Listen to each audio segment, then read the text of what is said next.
Shalom Bapak Saudara yang terkasih dalam Kristus Yesus. Kembali bersama saya Elia Simarmata. Kita bersyukur kepada Tuhan atas kasih kebaikan Tuhan yang begitu luar biasa Bapak Saudara. Pagi ini kita boleh ada sebagaimana ada, semua karena kasih kebaikan Tuhan. Kita buka Alkitab kita baca dari Yohanes 20 ayat yang ke-24 sampai ayat yang ke-29. Yohanes 20 ayat 24 sampai ayat 29. Bunyi firman Tuhan demikian, Saudara. Tetapi Thomas, seorang dari ke-12 murid itu yang disebut Didimus, tidak ada bersama-sama mereka ketika Yesus datang ke situ. Maka kata murid-murid yang lain itu kepadanya, "Kami telah melihat Tuhan." Tetapi Thomas berkata kepada mereka, "Sebelum aku melihat bekas paku pada tangannya, dan sebelum aku mencucukkan jariku ke dalam bekas paku itu, dan mencucukkan tanganku ke dalam lambungnya, sekali-kali aku tidak percaya." 8 hari kemudian murid-murid Yesus berada kembali dalam rumah itu dan Thomas bersama-sama dengan mereka. Sementara pintu-pintu terkunci, Yesus datang dan ia berdiri di tengah-tengah mereka dan berkata, "Damai sejahtera bagi kamu." Kemudian ia berkata kepada Thomas, "Taruhlah jarimu di sini dan lihatlah tanganku, ulurkanlah tanganmu dan cucukkanlah ke dalam lambungku, dan jangan engkau tidak percaya lagi, melainkan percayalah." Thomas menjawab dia, "Ya Tuhanku dan Allahku." Kata Yesus kepadanya, "Karena engkau telah melihat aku, maka engkau percaya. Berbahagialah mereka yang tidak melihat namun percaya." Tema khotbah saya pagi hari ini yaitu percaya sekalipun tidak melihat. Percaya sekalipun tidak melihat. Ayat yang ke-29 dikatakan, kata Yesus kepadanya, "Karena engkau telah melihat aku, maka engkau percaya. Berbahagialah mereka yang tidak melihat namun percaya." Kata percaya di sini adalah yakin bahwa Yesus telah bangkit dari antara orang mati. Dan kebangkitannya ia menampakkan diri kepada murid-muridnya. Ini membuktikan bahwa dia telah bangkit dari antara orang mati. Dia menampakkan diri kepada murid-muridnya supaya murid-muridnya tidak ragu-ragu akan kebangkitan Yesus, Bapak Saudara. Saudaraku yang terkasih dalam Kristus Yesus, untuk meyakinkan orang, ya, untuk menceritakan nama Yesus yang adalah Tuhan sebagai juru selamat dunia, itu tidak mudah, ya. Untuk memberitakan Injil supaya orang percaya itu bukan suatu perkara yang mudah untuk kita lakukan, Saudara. Untuk membuat orang supaya bertobat itu bukan pekerjaan yang mudah, Saudara. Nah, di ayat 25 dikatakan di sini, maka kata murid-murid yang lain itu kepadanya, "Kami telah melihat Tuhan." Tetapi Thomas berkata, Thomas berkata kepada mereka, "Sebelum aku melihat bekas paku pada tangannya, dan sebelum aku mencucukkan jariku ke dalam bekas paku itu, dan mencucukkan tanganku ke dalam lambungnya, sekali-kali aku tidak percaya." Nah, jadi di sini kita melihat bahwa Thomas, saudara, perlu pembuktian. Ya, ini yang saya katakan tadi, bukan suatu hal yang mudah untuk menceritakan nama Yesus supaya orang percaya bahwa Yesus adalah juru selamat. Bukan suatu perkara yang mudah untuk membuat orang untuk bertobat. Ya, dalam pemberitaan Kristus yang telah bangkit, kita tidak perlu berdebat, Saudara. Ya, dalam pemberitaan Kristus yang telah bangkit dari antara orang mati, kita tidak perlu berdebat, tidak perlu ngotot kepada orang lain. Ya, kita tidak perlu seperti petinju, siapa yang menang, siapa yang kalah. Ya, masalah orang bertobat atau tidak itu bukan urusan kita. Ya, betul Bapak Saudara, berita pertobatan itu harus disampaikan kepada orang-orang, ya. Tugas orang percaya adalah memang memberitakan firman Tuhan, menceritakan Yesus Kristus adalah Tuhan dan Juru Selamat dunia.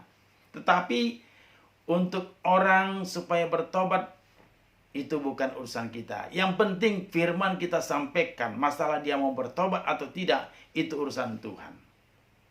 Ya, jadi di sini kita melihat bahwa Thomas dalam pemberitaan bahwa Yesus telah bangkit dan menampakkan diri kepada murid-murid yang lain, Thomas berkata, sekali-kali aku tidak percaya sebelum aku mencucukkan jemari tanganku ke lambungnya, aku tidak percaya.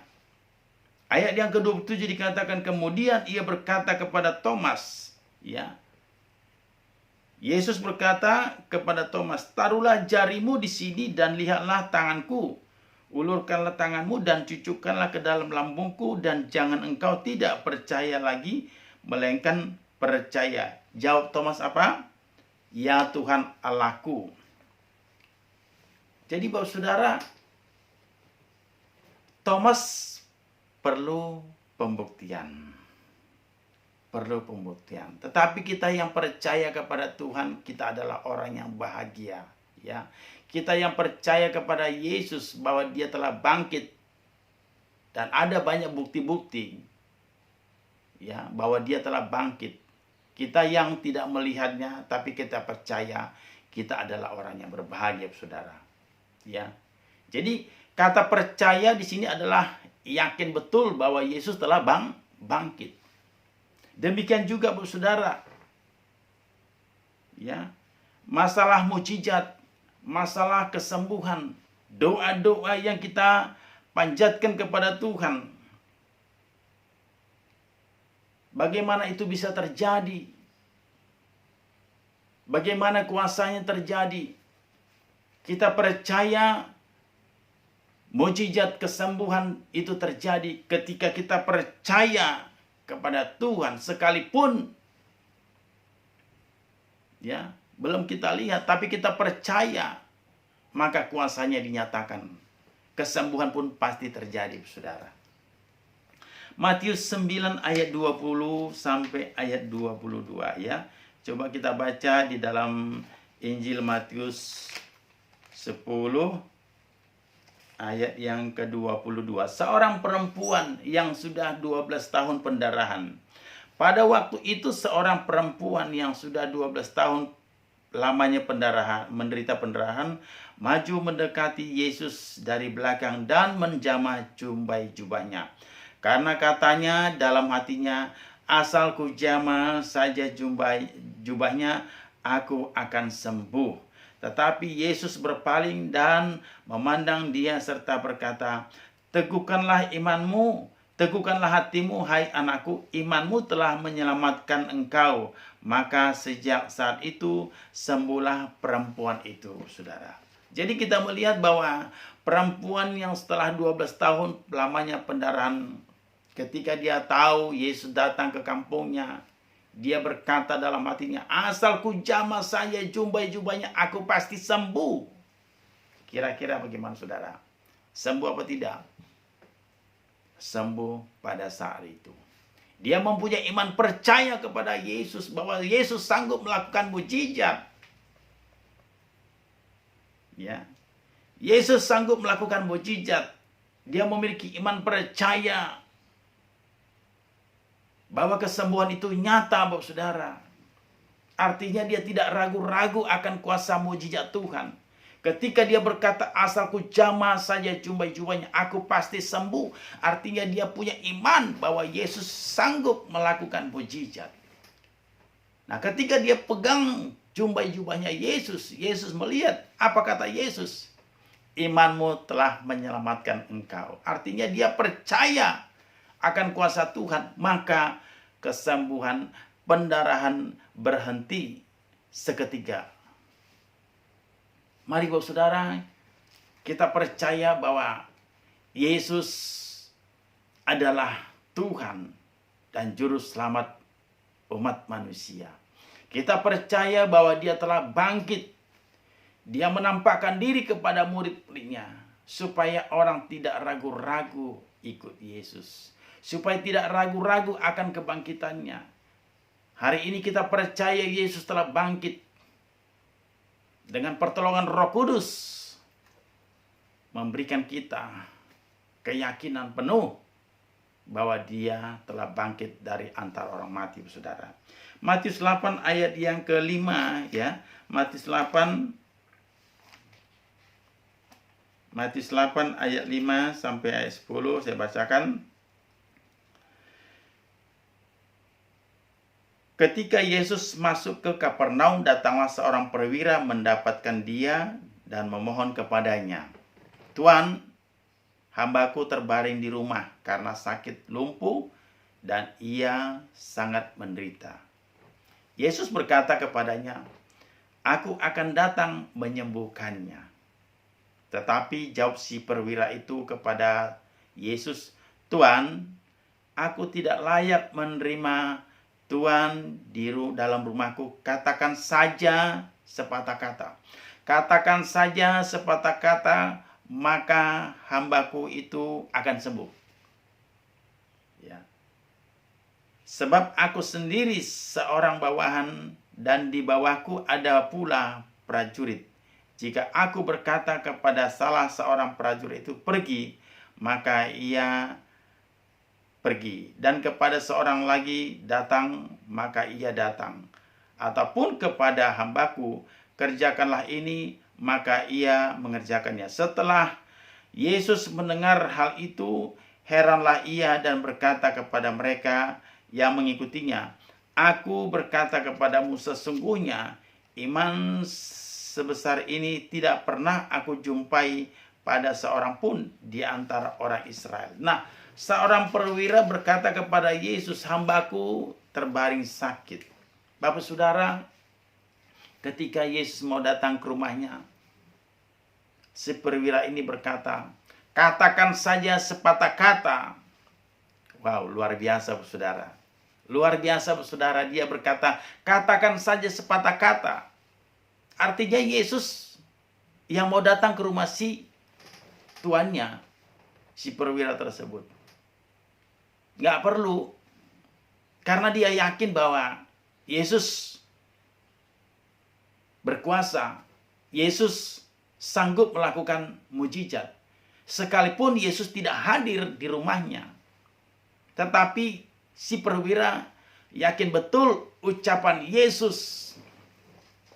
Yakin betul ucapan Yesus, bahwa ucapan Yesus, "Katakan saja sepatah kata, maka Tuanku pasti sembuh." Luar biasa saudara. Yesus tidak hadir di rumah si tuannya, tetapi si perwira itu percaya perkataan ucapan Yesus, "Katakan saja sepatah kata, maka Tuanku pasti sembuh." Luar biasa saudara. Iman seperti ini yang harus kita miliki untuk saat ini. Ketika kita menghadapi masalah, persoalan, sakit penyakit, hutang piutang yang tidak terselesaikan, tetapi kita percaya bahwa Allah yang kita sembah, Allah yang kita puji, Allah yang kita muliakan, Allah yang kita yakini, Dia sanggup melakukan mujizat. Saudaraku yang terkasih dalam Kristus Yesus, di tengah pandemi COVID-19, ada banyak orang mengalami persoalan, sakit penyakit, hutang piutang, masalah rumah tangga. Mungkin saudara sudah berdoa kepada Tuhan, tetapi masalahmu belum juga selesai, saudara.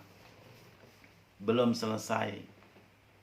Ya, belum ada tanda-tanda kesembuhan, belum ada tanda-tanda pemulihan dalam masalah yang kita hadapi. Tetapi percayalah saudara, Tuhan tidak pernah tinggal diam. Tuhan tidak pernah lalai menepati janjinya kepada orang yang percaya. Tuhan tidak tinggal diam Di dalam setiap pergumulan masalah yang kita hadapi, kita harus tetap percaya, berdoa, berseru kepada Tuhan, memanggil nama Yesus.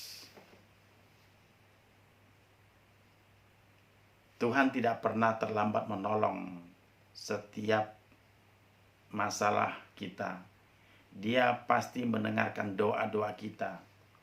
Dia tahu apa yang menjadi pergumulan masalah yang kita hadapi, saudara. Bapak saudara, mari kita sebagai orang percaya, sebagai pengikut Kristus, di dalam setiap masalah yang kita hadapi, kita tetap berdoa, kita tetap percaya sekalipun tanda-tanda itu belum kelihatan, tetapi kita percaya Tuhan tidak pernah terlambat menolong kita. Tuhan tidak pernah terlambat menolong kita. Dia selalu tepat waktunya untuk menolong, menyelesaikan masalah kita. Hari ini kita percaya bahwa Yesus telah bangkit. Dia menampakkan diri. Dia bangkit membuktikan bahwa dia hidup. Maka setiap kita yang percaya di dalam Tuhan, kita pasti diberkati Tuhan. Setiap orang yang mencari Tuhan pasti hidup, sebab dia adalah hidup dan di dalam dia ada kehidupan. Firman Tuhan berkata, carilah dahulu kerajaan Allah, maka semuanya itu akan ditambahkan kepadamu. Carilah aku, maka kamu hidup. Mari saudara, kita miliki iman percaya bahwa Yesus telah bangkit. Dia menampakkan diri. Kita bersyukur kepada Tuhan bahwa dia telah memberkati kita. Kita boleh ada sampai hari ini semua karena kasih kebaikan Tuhan. Kita tetap percaya akan penyertaan Tuhan. Walaupun di tengah-tengah pandemik kita mengalami banyak kesulitan masalah, tetapi tetaplah percaya kepada Tuhan, tetap berdoa, berseru kepada Tuhan, maka Tuhan pasti memberkati kita. Amin, saudara. Tuhan Yesus memberkati. Shalom.